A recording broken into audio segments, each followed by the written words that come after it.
여러분은 농공단지라고 하면 어떤 느낌인가요? 저는 왠지 조금은 시골 같고 오래된 그런 느낌이 드는데요. 실제로도 건물만 덩그러니 남은 비어있는 단지가 많다고 합니다. 하지만 농공단지가 제대로 돌아간다면 농가 소득에 상당한 도움이 될 뿐만 아니라 청년 일자리를 만들어 청년들이 도시로 몰려가는 걸 막을 수 있고 또 지역 소멸을 우려하는 지방의 인구 정책에도 큰 도움이 될 텐데요. 오늘 심층 인터뷰에서 자세한 이야기 들어보겠습니다. 강원연구원 지경배 선임연구위원과 전화로 연결합니다. 안녕하십니까?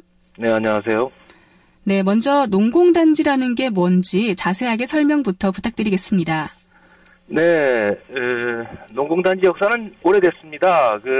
지금도 사실 서울 수도권 집중이 이제 심각한데, 이 60년대, 70년대에 우리나라도 이제 산업화, 도시화가 가속화되죠. 그러면서 이 도시 농촌 간의 격차가 심해지는데, 그런 것들 좀 막기 위해서, 초기에는 농가 부업단지라든가, 새마을 공장이라든가, 이런 형태로 이제 사업을 추진하다가, 1984년에 처음으로 농공단지라는 용어가 등장을 했고요.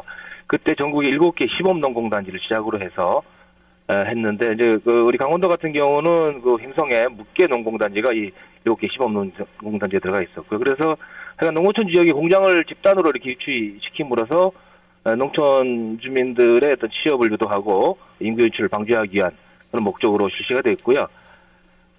산업단지라는 용어가 익숙할 텐데, 법적으로는 산업단지 개발 법률에 이제 근거하고 있고요. 산업단지에서 가장 낮은 단계의 산업단지가 농공단지다라고 생각하시면 될 것 같습니다. 네. 그럼 강원도의 농공단지 현황은 어떻게 되나요?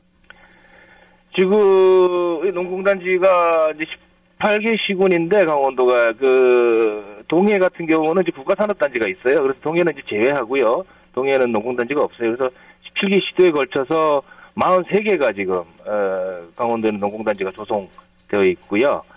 전국적으로 한 470개 정도 되는데 10%가 넘죠. 광역시를 포함해서 17개 시도로 봤을 때 강원도가 10% 정도 된다는 얘기는 그만큼 좀 비율이 좀 높다는 얘기고요.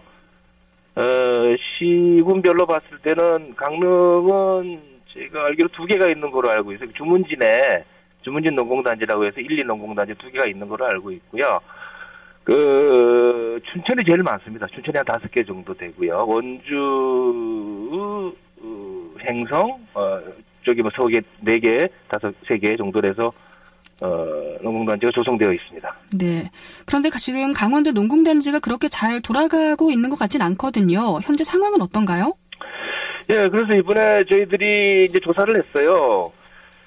이제 말씀드렸던 것처럼 43개 농공단지에 지금 보고 대응보에 의하면은 한 1,117개 정도의 기업이 입주되어 있다 해서 이제 조사를 했어요, 저희들이.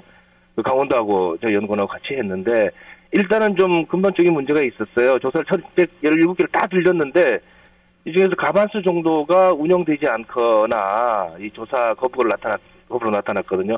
사실 이 심층 분석이 좀 필요한데, 운영되지 않는 임대만 하고, 그러니까 입주는 했는데 가동이 안 되는 기업들이 굉장히 많다는 얘기거든요. 이게 좀 분석이 좀 필요하고요.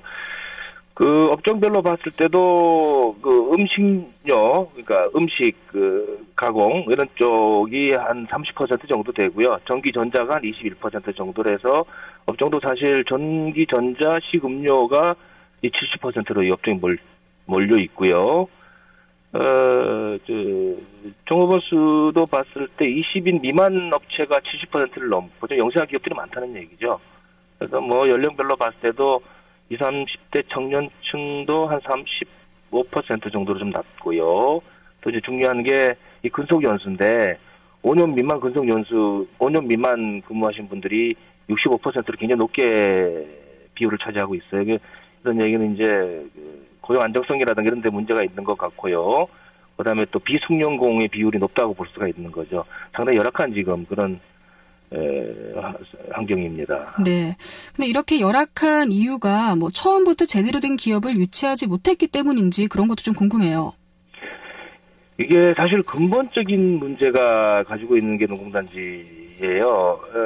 기업 유치를 하려면 어떤 기업 지원이라든가 산업단지처럼 확실한 지원 주체가 있어서 어떤 그 지원의 어떤 내용이라든가 어떤 지원의 범위가 엄청나게 좋아야 되는데, 이 농공단지 같은 경우는 1990년에 그 지방자치단체로 이관이 되면서 그 조성이라든가 그 농공단지에 대한 그 관리권이 자치단체로 이제 이관이 되면서 중앙부처의 지원 주체가 지금 없어요. 그러다 보니까 사실 어떻게 보면 그 농공단지의 운영을 자치단체에 넘겨 자율권을 준 거라고 볼 수도 있지만, 또 한편으로 보면 중앙부처에서 농공단지를 완전히 방치한 거라고 볼 수도 있거든요.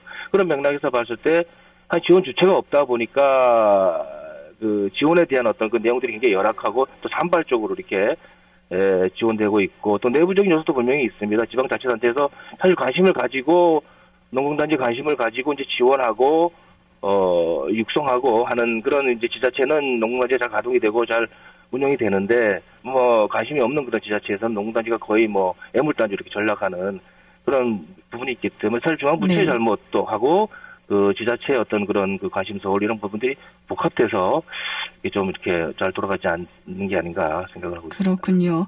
그렇다면 강원도의 농공단지를 좀 활성화하려면 강원도 힘만으로 가능한지 아니면 정부 정책을 바꿔야 하는지 간단하게 말씀 부탁드리겠습니다. 일단 기본적으로 지금 산업단지는 산자부에서 지원을 하고 있는데 농공단지는 지자체에서 지원하고 있어요. 그래서 지원 주체를 좀 명확히 할 필요가 있겠다. 이것이 산자부가 되든 아니면은 뭐 농림부가 되든 아니면은 중소벤처기업부가 되든 농공단지 지원 주체를 명확하게 해야지 거기에 대한 예산들을 중앙에서 확보를 해서 직접적으로 지원할 수 있기 때문에 그 부분이 필요하고요. 또 한 가지는 사실 강원도에서의 관심을 가지고 그 재작년 말에 그 농공단지 활성화 지원 도래를 만들었어요. 여기 보면 많은 부분들을 저희들이 그 지원할 수가 있는데, 사실 이 부분이 이제 아직까지 시군에서 잘 모르는 부분들도 있고요. 그다음에 또 올해 저희들이 많은 사업들을 이제 연구를 해서 이제 제안을 했는데, 강원도 전략산업과와 같이 고민을 해서 전략을 했는데 사실 예산이 많이 깎였어요. 이 물류비 지원만 통과가 되고 뭐 농공단지 리모델링 사업이라든가 그다음에 또 판로 마케팅 지원 사업 이런 것들이 많이 예산이 깎였는데 여기에 대한 관심이 좀 필요하다고 봅니다. 알겠습니다. 자, 오늘 심층 인터뷰 강원연구원 지경배 선임연구위원과 함께했습니다. 고맙습니다. 네, 감사합니다. 네, 12월 27일 금요일 라디오 동서남북 오늘 순서를 마치면서 저도 오늘 여러분들께 끝인사를 드리게 됐습니다. 다음 주부터는 또 새로운 진행자가 여러분들께 인사를 드릴 텐데요. 그동안 함께해 주셔서 감사드리고요. 앞으로도 라디오 동서남북 많은 사랑 부탁드리겠습니다. 지금까지 기술 김창조, 구성 정재익, 진행의 김서영이었습니다. 고맙습니다.